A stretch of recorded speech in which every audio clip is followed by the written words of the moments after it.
en lo que se llama propiamente la membrana basal, donde tenemos la queratina, donde tenemos la plectina. Y el problema viene es acá la subclasificación, porque podemos tener toda la clínica que sea una simple, pero aquí es donde viene el verdadero problema. Esta enfermedad produce un clivaje a nivel de la porción más basal de los queratinocitos de la membrana basal y podemos ver que produce lesiones superficiales que rara vez van a presentar cicatrización. En la de la unión tenemos el defecto un poco más abajo a nivel de la lámina lúcida con la laminina 5, que ahora se llama laminina 332, y también tenemos defectos en la integrina alfa 6 beta 4 y algunos filamentos de anclaje. Acá la ampolla se nos va a producir a nivel de la lámina lúcida un poco más profunda y clínicamente la podemos identificar porque tiende a afectar las mucosas, la piel periorificial, el dorso nasal, y una de las características muy importantes es que presenta un tejido de granulación excesivo. Estos pacientes también pueden tener alteraciones dentales, alteraciones gastrointestinales. Y finalmente el tercer grupo, que es la distrófica, que es la más dramática de todas. Acá tenemos principalmente el problema en el colágeno 7, que es el que está en la región sublámina densa, y en la placa de anclaje que une este colágeno a las fibras de colágeno 1 y 3 de la dermis. La clasificación también, que pues en aras del tiempo no nos vamos a detener acá, pero para que vean también que no es simplemente decir el grupo grande y ya. Acá tenemos una ampolla mucho más profunda que usualmente tiende a dejar cicatriz, con compromiso mucho más extenso, sobre todo en la variante recesiva, niños mucho más comprometidos que usualmente desde la primera semana de vida ya se encuentran con las lesiones, también comprometen mucosas. Y la característica más conocida por nosotros los dermatólogos, que son las manos y los pies en capullo. Estas lesiones hay que hacer un llamado de atención porque esta es una enfermedad nuestra y esto es prevenible y sigue pasando. Entonces, hablando de la epidemiología mundial, tenemos una prevalencia de 32 casos por millón de habitantes, una incidencia de 1.4 por millón de habitantes al año. Pero esto es en el mundo y esto es tomado pues, de bases internacionales. Acá en Sudamérica tenemos un centro muy fuerte que es el de Chile, que tiene una organización de debra muy consolidada, y el único otro punto de debra que tenemos acá es Colombia, porque en los países vecinos no tenemos. Pero cuando vamos a mirar en Colombia, resulta que no hay nada, no tenemos nada, nadie nunca ha descrito nada. La realidad entonces es que, pues como ya vimos, ya sabemos, esta es una enfermedad muy devastadora para la familia y para el paciente. Es muy importante que el diagnóstico lo hagamos temprano y que lo conozcamos. Hay muchos pacientes mal diagnosticados que nacen con ampollas y lo primero que dice el médico que lo recibe es que es un herpes. Entonces hay que conocerlo, hay que educar a la familia. Esto marca el pronóstico de la enfermedad porque es la mamá, es la familia la que le va a cuidar las heridas al niño. Tenemos que apoyar nuestras organizaciones como Debra, que la tenemos acá, hay que aprovechar que la tenemos acá, la estamos realmente subestimando. Y todo esto, ya cuando tengamos todo esto consolidado, podemos entrar en lo que es la investigación. Entonces, para poder tener un niño en buenas condiciones con esta enfermedad, necesitamos, primero que todo, un sistema de salud que más que bien lo tenemos con sus problemas y todo, pero lo tenemos. Y lo otro que hay que hacer para poder ayudar a estos niños es continuar la investigación, porque como todos sabemos hasta el momento no hay ninguna terapia que pueda corregir como tal el defecto de la enfermedad. En este momento ya se están adelantando estudios a nivel mundial con células madre, con fibroblastos, terapias ya de autoinjertos en los pacientes que pueden llegar a tener áreas de piel sana. Pero necesitamos que esto sea integral. Y acá en Colombia todavía no tenemos esta integración. Nosotros nos estamos limitando a lo que nos ofrece el sistema de salud. Entonces, lo primero que hay que hacer es sospechar la enfermedad. Como ya dijimos, esto es un problema que se presenta en el territorio nacional, sobre todo en las áreas donde no tenemos acceso a dermatólogos entrenados. Ya teniendo la sospecha,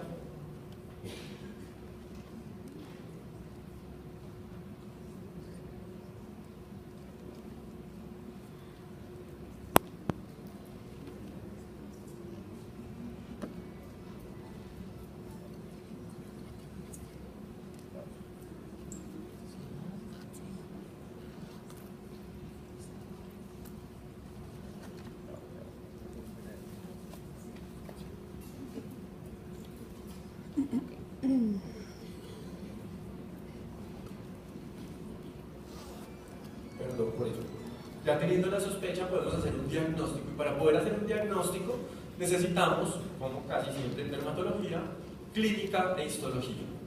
En cuanto a la clínica, tenemos, obviamente, tener la experiencia y tenemos que tener el conocimiento.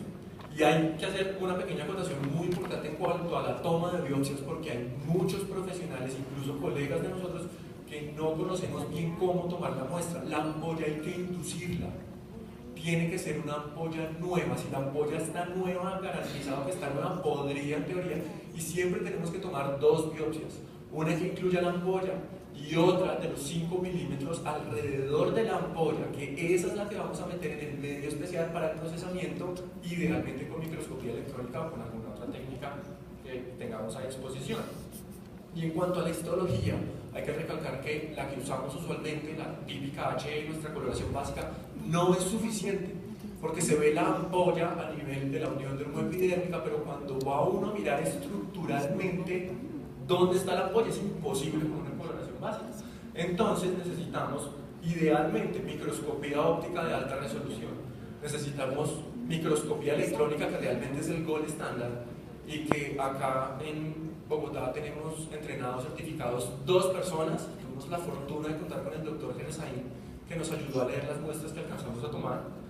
Y podríamos utilizar también la inmunistoquímica, que la inmunistoquímica lo que hace es marcar algunas proteínas claves de la unión dermoepidérmica, y con eso ya tenemos una guía para ver por dónde se hizo el clivaje de la ampolla. Pero cuando vamos a mirar esto, acá en Colombia no hay. Tenemos 2 en Bogotá y en el resto del país no hay. Los pacientes muchas veces llegan solamente con la HE, si es que llegan con la HE. Entonces, si vamos a hacer un tratamiento para estos niños, primero necesitamos saber qué es lo que tenemos en el país. Acá en Colombia, como ya habíamos dicho, tenemos registros de nada, ni epidemiología, no sabemos de qué se están enfermando estos niños, de qué se nos están complicando, no tenemos información absoluta de la distribución. Entonces el objetivo nuestro fue dar un primer paso, y el primer paso es caracterizar la población que tenemos acá, y nos apoyamos en Debra. ¿Por qué? Porque es la mayor fuente de pacientes que tenemos en el país. En ninguna otra organización tenemos tantos pacientes con la enfermedad, y el acceso a las historias clínicas que ellos muy amablemente nos facilitaron. Objetivos específicos podemos ver varios, pero quisiera recalcar que es que tenemos que empezar a investigar por estos niños. Y esto que nosotros hicimos es simplemente la base para que sepamos por dónde es que tenemos que ir, cuál es el camino que tenemos que seguir en cuanto al apoyo para estos pequeños. Esto fue un estudio observacional, descriptivo, retrospectivo. Tomamos todos los pacientes vivos que estuvieran asociados a Debra de 2009 a 2004 y logramos un total de 45 pacientes.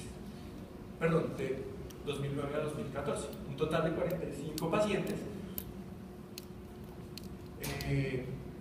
El criterio de inclusión era que el paciente tuviera un diagnóstico fuera clínico o histológico de la enfermedad, obviamente de los asociados a Debra, y criterios de exclusión, que el paciente o la familia se rechazara pertenecer al estudio. Ninguno rechazó.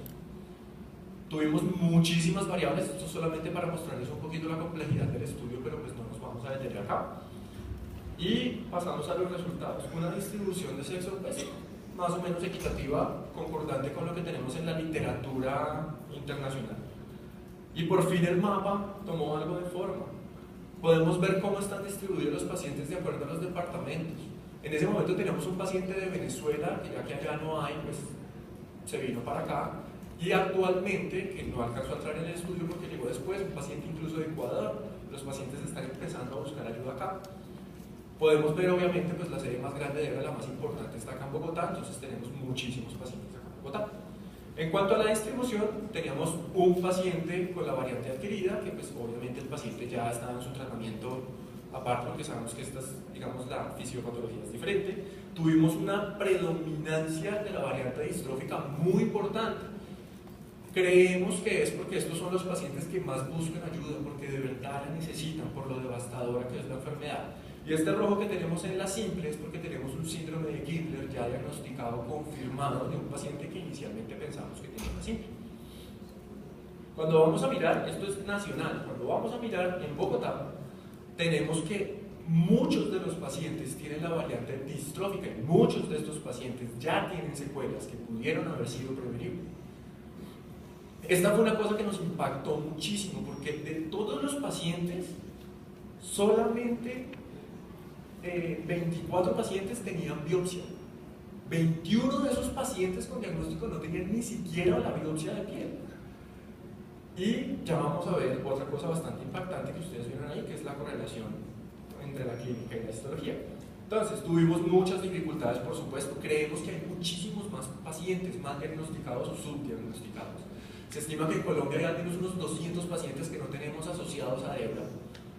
Y muchísimos pacientes pueden ser porque no tienen el acceso o porque tienen una variante, por decirlo así, simple o localizada, que no les genera mayor comorbilidad y de pronto por negligencia, sea la familia o de quien sea, los pacientes no buscan la ayuda. Tenemos el problema de que muchos de estos pacientes viven en área rural, difícil acceso al sistema de salud.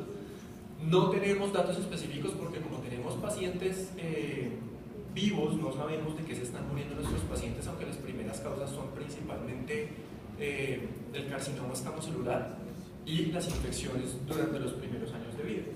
Y tenemos el problema del apoyo a la investigación, y es que este proyecto inició como algo mucho más grande, mucho más bonito. Nosotros queríamos hacer una intervención biopsiando a todos los niños que lo necesitaran, pero cuando fuimos a pedir ayuda a Colciencias, creemos que es porque se trata de una enfermedad huérfana que probablemente no tenga mucho futuro y como nadie más está ayudando, pues nos negaron el apoyo. Y los otros que son los problemas, pues como tal de Debra, que la adherencia del personal voluntario es difícil porque estamos en una entidad que es sin ánimo de lucro, conseguir los insumos es difícil y muchas personas ni siquiera saben que existen. Entonces, en cuanto a los resultados, tenemos un rango de edad de 1 a 43 años con una media de 10. La discordancia clínico-patológica fue alarmante porque los que tenían biopsia un tercio no concordaban entre lo que decía el especialista y la biopsia. Consanguinidad entre padres es una cosa que discordó respecto a lo internacional porque solamente una familia tenía este problema. Y quiero llamar la atención de esto nuevamente: Manos del Capullo y Piel en Capullo tenían muchísimos pacientes, y estas son las cifras de los 45. O sea, de los que tienen la distrófica, la gran mayoría ya tienen esas alteraciones, y cabe resaltar que esto solo con educación al paciente es prevenible. Esto tiene gran discordancia con lo que tenemos en la literatura internacional, donde ustedes pueden ver que la simple es la más común, y todos los que hemos leído el tema sabemos que la simple es la más común, pero hay que tener en cuenta todo lo que ya hablamos del subregistro en nuestro medio. Las complicaciones más importantes son las dentales. Estos niños usualmente tienen caries, tienen anodoncia, tienen contracturas por las heridas en la cavidad oral y malformaciones dentales. La que sigue son las gastrointestinales, que estos niños usualmente tienen malabsorción, anemia, constipación, y esta que es muy importante, sobre todo en las variantes de unión y algunas veces en la distrófica, que es la estenosis esofágica, que tampoco tenemos quien nos ayude porque en Colombia no hay gastroenterólogos que nos apoyen a hacer dilataciones de este tipo. Las oculares afortunadamente no son tan comunes, y las dermatológicas, que ya las conocemos. Entonces, en conclusión, necesitamos primero que todo sospechar la enfermedad. Estos niños necesitan un apoyo interdisciplinario. Nosotros como dermatólogos somos los que tenemos que liderar el tratamiento de este niño. Esto es una enfermedad de piel, esto es nuestro, y muchos niños no están teniendo el apoyo que necesitan. Pero tenemos que apoyarnos, por supuesto, de las otras especialidades: odontología, gastroenterología, oftalmología, incluso cirugía plástica para los que ya están complicados. Y lo otro es la participación de Debra. Debra nos ayuda con los encuentros, con la educación a la familia, incluso con educación en los diferentes hospitales, y nos ayuda también en la intervención con el sistema de salud cuando es necesario. Lo que queremos nosotros es que, ya teniendo este primer paso, nos animemos a investigar, porque en este momento nadie lo está haciendo. Acá estamos en medio de los dermatólogos de todo el país, de todos los que tienen que ver con niños, y nosotros queremos hacer una invitación para que empecemos a trabajar con esto, porque el futuro de estos niños es muy incierto, y por ser una enfermedad huérfana, digamos que el pronóstico de la enfermedad como tal no es bueno, pero nosotros podemos hacer un cambio. Nuevamente, darles las gracias a Debra, que nos facilitó todas las historias, al Instituto Nacional de Salud y los integrantes que nos ayudaron pues, a procesar todas las muestras, y por supuesto a la Universidad Nacional, a los profes que estuvieron ahí.